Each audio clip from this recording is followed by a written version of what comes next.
Whoa, it's a beautiful day to do these reactions, man. Like it before you light it, hit the sub before you hit the bud, join the team before you hit the green. Billionaires want us to be homeless, man. Ain't that something? They want us to be a nation of renters. Ain't that about a bit? Let's get into this one. This one here is by Vanessa Wingard. I think that's how you say that. Y'all, so why I go to my leasing office today to renew my lease and they was telling me how my rent is going to increase by like $600. Ooh, ever wonder how much it costs to live in a camper? It's not as cheap as you might think. And I do love this house. I love everything about this house. I've come to the realization that I can't stay here because I can't afford to. You know, I live full-time in an RV and we're trying to get a new RV and they're just super expensive. Call it a mobile home, call it a trailer, but either way, we're buying one. People are buying storage sheds from Home Depot and converting them into homes. The billionaires have already bought those too. I just got our rent renewal and it's going up by $300 a month. Guys, y'all know something crazy. $300 is a lot of money to most Americans, especially when it isn't accounted for. You've been paying $1,000 for your rent and now your landlord tell you it's going up to $1,300. Dog, a $300 unexpected expense for most Americans is very inconvenient, dog. Now it's a permanent unexpected expense. Ain't that about a bitch? That's crazy. $300 for a one-bedroom apartment that is not updated in any sort of way. We already pay, with all the fees and everything, $2,000 a month. And now we're going to be paying $2,300 a month for this tiny apartment. 22. Wait, she said we. Is she talking about her and her man? Her white man? I thought white dudes don't be going half and 50-50 with their girlfriends. I thought that was only black men that did that. Ain't that about a bitch? 2.6 million renters in the U.S. are now cost burdened, meaning they're spending more than 30% of their income just on housing and utilities. Oh, wow. People are working 40, 50 hours a week, but half their paycheck is gone before they've even bought groceries, gas, or had any fun. Mm-hmm. So naturally, people start thinking, why am I paying someone else's mortgage? I should just buy a house. And that's where the next trap lies. The median single-family home hit over $400,000 in 2024. That's 5 times the median household income. To afford the monthly mortgage payment on that home, you need to earn at least $126,000 a year. Hey, you know what that mean? That mean it ain't gonna be too many single people buying these houses. People in the future that's gonna be buying houses gonna be couples or people who are going into it as like a business plan. Like, all right, cool. Some partners come together and say, all right, dog, this is what we gonna do. This year, we gonna put this money up and we gonna buy this $400,000 house. We all 3 of us gonna stay in it. We gonna pay down the balance, and then cool. We gonna buy the next one and then we gonna buy the next one. Now all of us got a house. It be shit like that. You know what I'm saying? Cause dog, it ain't gonna be too many people in this country that can afford the median household price, bro. Of the 46 million people who rent in the U.S., only 6 million of those people make that amount of money each year. That means mathematically, 87% of renters will never own a home. Damn. So I was just out on a walk right now and check out these homes next to this path that I'm on. I was looking these homes up on Zillow, and you're looking at somewhere in the neighborhood of $615, $625, $650 for these really tiny houses. I mean, they're not very big. You can see the properties they're sitting on are tiny, and yet people want $650,000 for these. Location, sir. You see the mountains, bro? That's what you paying $650,000 for, so you can see them big ass prehistoric rocks off in the distance. That's why the house costs so much, man. And I bet you ain't too many black people in that neighborhood, so you got to factor that in there too, bro. Real talk, man. These homes at what, 6.25% interest rates? Damn. No wonder nobody can afford anything. According to NBC, in Q2 of 2025, investors bought 1/3 of all single-family homes sold. 1/3 of homes in a 3-month period. And now they're not just buying homes, they're building entire neighborhoods that you can never own. These are called built-to-rent communities. They look like your average subdivision, houses, driveways, backyards, but every single home is rental only. Built-to-rent now accounts for 9% of all new single-family construction in the U.S. What? Dog, I didn't know that, man. Built-to-rent is 9% of the new construction. The single family new construction, that's a huge number, bro. 9%, dog. That's crazy. And guess what? That number is only going to get bigger. because they got money behind them. See, the mom and pop investors, you can only do so much. These people, they start crowdfunding, they raise capital and things of that nature. So they got deep pockets like BlackRock and those type of places. We can't compete with them. The only way we'd be able to compete with them is if the government came in and set regulations on them, bro. That's the only way. Companies like Tricon, which is part of Blackstone's real estate portfolio, are building Blackstone, these in Texas, Arizona, South Carolina. Look at this. A 4-bedroom, 2.5 bath, 1,900 square feet in Texas with fees comes out to $2,911 a month. They've got the cheap vinyl flooring, bathroom tile from the early 2000s, and a backyard the size of a shoebox. All for the low price of $3,000 a month. Their idea of solving... Not Texas, dog. Texas used to be known for having the cheap houses, bro. I remember the memes back in the day. You get this in New York, and it'll be a shoebox. And then on the opposite picture, they'll show you a mansion in Texas, and it'll be $10. I remember those memes, dog. Now Texas is expensive. Still cheaper than most, I think, major cities. But as far as the affordability that was once there, that shit not there no more. The housing crisis is you will never own a house. You will rent a house instead of an apartment, but each year they'll still increase your rent. Well, I can't afford my house anymore. My mortgage just went up. When I first purchased this house, it was $169,000. And with all of the insurance and stuff added in, my monthly payment was $1,450 a month. Then my mortgage goes up and they say, oh, the cost of materials have gone up. So in case anything happens to your house, we'd have to rebuild it. So the insurance has gone up. And then the value of the property went up. My payment went from $1,450 to $1,740. My mortgage is now $2,500 a month. Quick side note, at least once a day, I get a comment or an email asking, how do I do this YouTube thing? How do I make reaction videos? If you're interested in making money on YouTube and not just arguing in the comment sections, I run a private YouTube growth group. We do weekly calls, live channel audits, and you get to see how other creators are making money, plus how I got this channel to where it's at 37,000 today when it only had 3,000 in October, and how I plan on making this channel go to 100K before the end of the year. Link in the description. So it went from $1,450 to now $2,500. Mortgages are on. Bruh, the government or somebody got to put some type of regulations on these insurance companies, dog. They are bending people over backwards. Insurance is killing so many deals, dog. And then another thing is this too, that's causing people mortgage payments to go up that you don't hear a lot of people talking about. If you bought a new construction home, especially in one of those new construction, new subdivisions like a D.R. Horton subdivision, what they don't tell you is this. The first year, you're not paying building taxes. You're only paying the taxes on the land. The next year or the year after that, when they reassess it, they're going to reassess the 300,000, 400,000, 500,000 house that's on there now that wasn't accounted for in the beginning. So when you are looking at why your shit went up by $1,100, that's because they just factored in the $300,000, $400,000, $500,000 house that wasn't there before. Real talk. So prime example, if you go buy a vacant lot today, in a calendar year, your taxes are going to be really, really low. But as soon as you build a house on it, now they're going to factor the house into it and your taxes go up. A lot of real estate agents didn't tell people that, and they knew that shit. And they just wanted you to sign that dotted line so they can get that commission check, knowing damn well somewhere down the line, you're going to be so in a pickle because your shit then went up so damn high that you're going to end up getting foreclosed upon, because a lot of things happen like this. And I'm going to stop rambling. Your debt to income ratio, when people are desperately trying to get a house, they'll say, go and pay off this credit card. You need to get this loan paid off, that auto loan paid off, things of that nature. They're trying to squeeze every dollar that they can to get you qualified. If you barely got qualified, I think it's immoral for them not to disclose that this house is going to go up in mortgage payments in about a year and a half because of this new construction house that you're buying. The real estate agents didn't tell people that. So a lot of people are going to get foreclosed on because they just didn't know. And I think that's an evil practice, dog. On the rise, property taxes keep going up. I mean, look at this house in New Jersey. 2-bedroom, 1-bath starter home hasn't been updated. $750,000. Let's look at the property taxes. They jumped 93% from 2024 to 2025. The property tax bill is now over $20,000.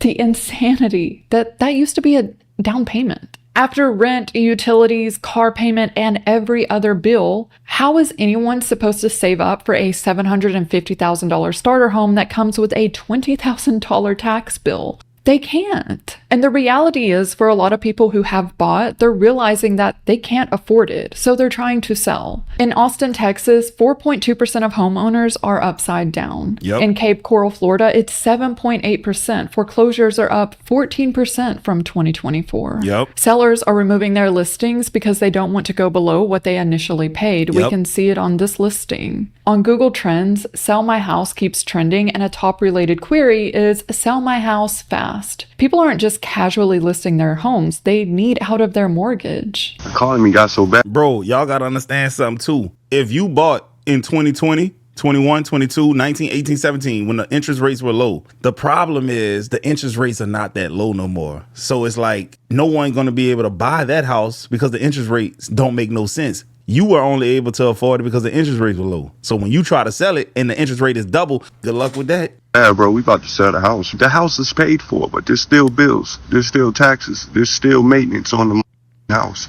The light bill was $450. The water bill this month was $250. Damn. And it ain't nothing but two of us in this house. Get a trailer, man. Go buy a little small land in Tennessee somewhere, man. We can't do this city no more, man. It's getting hard. And if it's this bad for people who are still working, he said the house is paid off. I don't know. Maybe I'm missing some things, but he said the electric bill was $450, the water bill like $250, and taxes. But the house is paid off, bro. Like, come on now, we can't figure it out. imagine the people on a fixed income who have retired. If a senior bought a home for $200,000, paid it off over 30 years, and that home is now valued at $2 million, they owe taxes on a $2 million asset, even though they've never owned $2 million.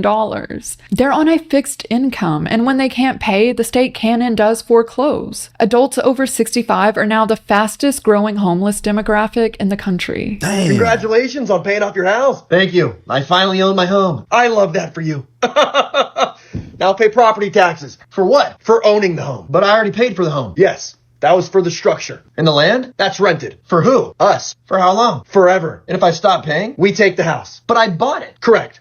And now you maintain it for us. So this is renting? No. This is home ownership. So what did I actually buy? A lifetime subscription with surprise price increases.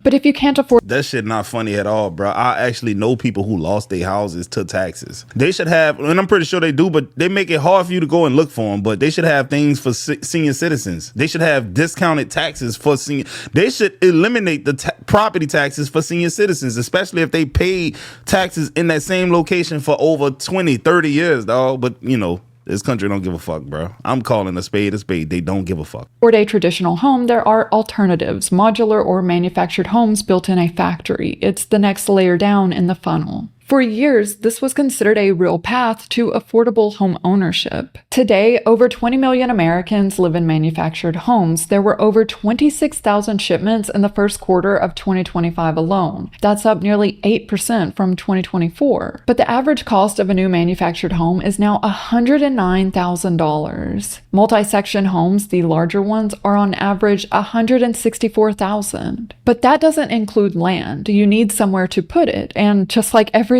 else, land prices are skyrocketing. Many people place their manufactured home on a rented lot. You own the home, but you rent the small plot of land underneath it. Just like how billionaires are buying up all the single-family homes, they're also buying these manufactured home lots. 23 private equity firms now own more than 1,900 manufactured home parks with over 400,000 land lots. They're becoming landlords, literally. Paul Bojanic owns his manufactured home, but rents the lot it sits on in the Copper Sun 55 and up community. This summer, he got a notice. Oh my God, I'm going to have a heart attack. That his rent would be increasing to market value from roughly $600 to over $1,100. I couldn't believe the amount of money that it's gone up.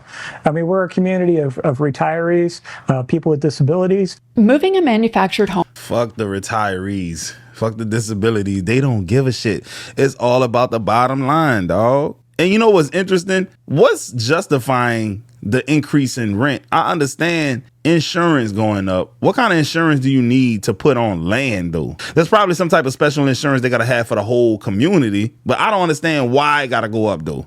With houses, I understand labor, prices of material, things of that nature, things break down. You got depreciation, so you got to factor in all that. But with just land, dog. I don't see the justification. Home costs between $5,000 and $15,000, with many of these homes being too old to actually move. So people become trapped. And when they can't pay and they need to leave, guess who buys their home? The same people who trapped them. According to investors, it's become one of the highest returning assets in real estate because of one simple truth. People have nowhere else to go. But it gets worse. Clayton Homes controls over 50% of the manufactured home market, and they're owned by none other than Warren Buffett's Berkshire Hathaway. But Berkshire didn't just buy the factory, they've bought the entire pipeline. Clayton builds the homes, Vanderbilt Mortgage and 21st Mortgage, both Berkshire subsidiaries, finance the loan. Home First Agency, another subsidiary, sells the insurance, and Berkshire has investments in companies that are buying the land underneath the homes. That's why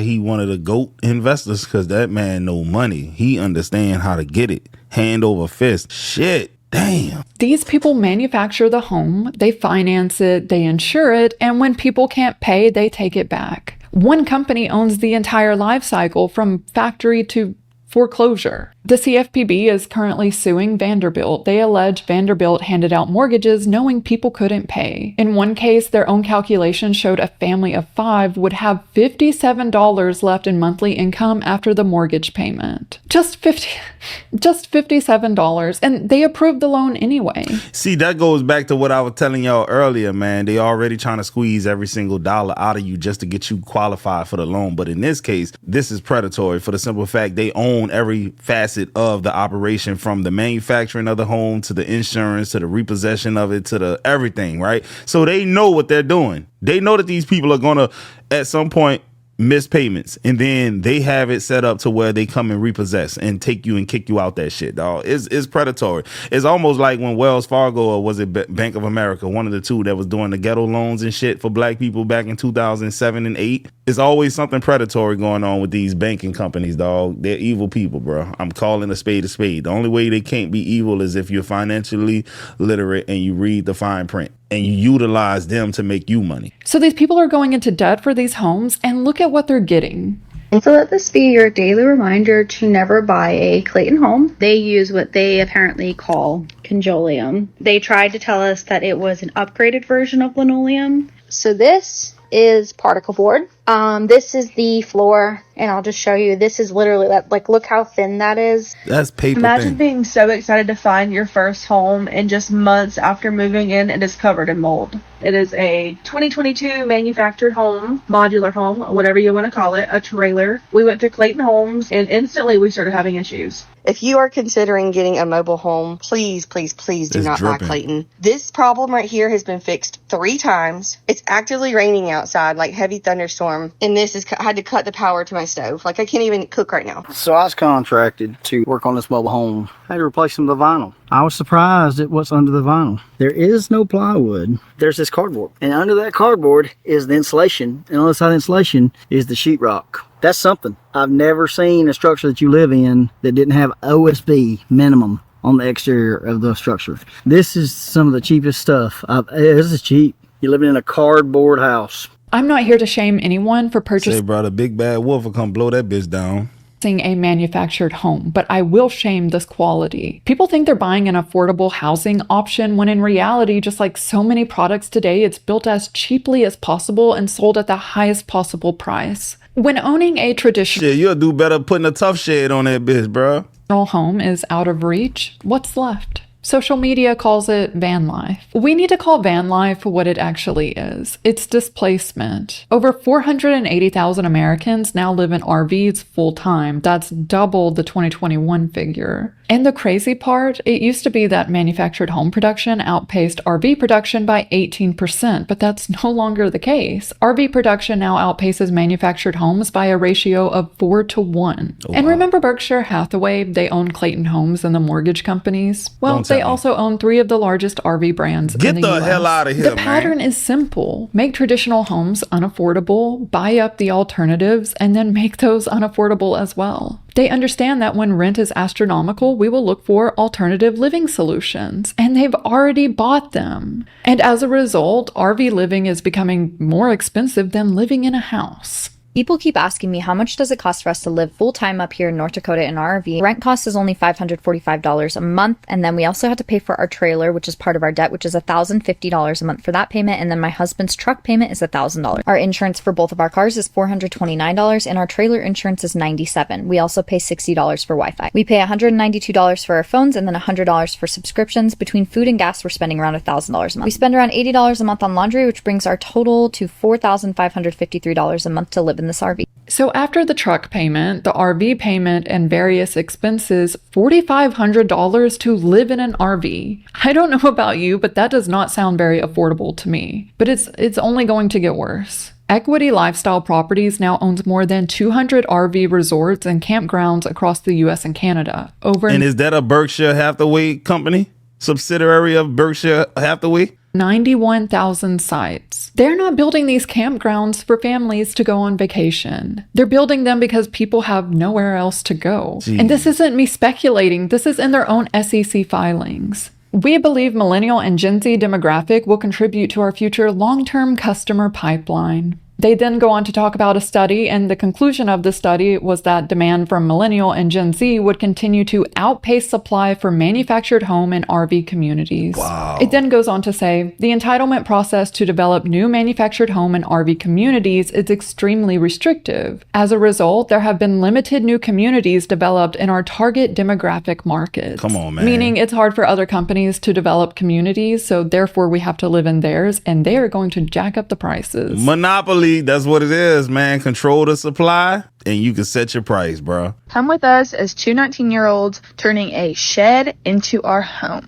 Back here is where the bathroom is going to be. This is going to be the laundry room. Right here will be like the kitchen, the stove. I'm going to have like a little island. And then over here, the living room. And this right here is actually a tiny home. Tough shed from Home Depot, 2 stories, 860 square feet, 1 bedroom, full kitchen, full living room. When everything becomes unaffordable, you get people buying storage sheds from Home Depot and converting them into homes. That's how desperate things have gotten. Here's one on Home Depot's website right now. A build-it-yourself kit, 10 by 12 feet, $3,343. It's clearly a shed, but look at the description. The Windmere has shed DNA, but begs to be more than a storage shed. Get the fuck out of here. They know exactly who's buying these and what they're doing with them. And the reviews confirm it. People are converting these into tiny homes, adding plumbing, electricity. It's the new affordable option. And they're now building these sheds to look more like house than shed. They come with windows and upstairs, siding, the works. Looking at this, it made me wonder, is private equity involved in the shed industry? It has to be. And I don't know why I thought the answer could be anything other than, of course they are. Cyprium Partners made a $30 million investment in backyard products, and by 2017, their COO was bragging that they were producing more storage sheds than anyone in North America. Lord. And he specifically noted that accessory dwelling units were an emerging category. Even in 2017, they noticed people converting these sheds into living spaces and thought, let's capitalize on that. That Home Depot shed I just showed you, it's one of 7 brands owned by Backyard Products, the same company that received private equity backing. Tough shit. Billionaires are buying up every affordable housing alternative, things that arguably shouldn't even count as alternatives in the first place. So what are people supposed to do? Be homeless? No, because the Supreme Court made that illegal in 2024. So then it's the for-profit prisons, the $4 billion industry where private equity is already running the phones, the food, and the healthcare. That's the bottom of the funnel. It's a place for someone to live in full time for months or years at a time, where they live in a recreational vehicle, in an RV. This is a business I've been in for about 7 years. They have very small RV parks out there that are 3 to 10 pad sites that are about 3 to 10 times more profitable than buying a single family home as a rental. So I don't understand why people buy single family homes, because like buying a small RV park costs the same, but is significantly more profitable. Man, let me look into buying an RV park, man. Shit. Dog, they really want us to be a nation of renters, and they want us to love it. It's interesting, man. And then you got to think about this too. They got so many other alternatives that they can start investing in, because I seen a video the other day of a woman saying, we don't live in a house. We've been living on a cruise ship. They got people who are permanent residents on cruise ships. They just never get off. This is crazy. Guys, I hope y'all enjoyed the video. Don't forget to hype it. I'm going to get at y'all on the next one.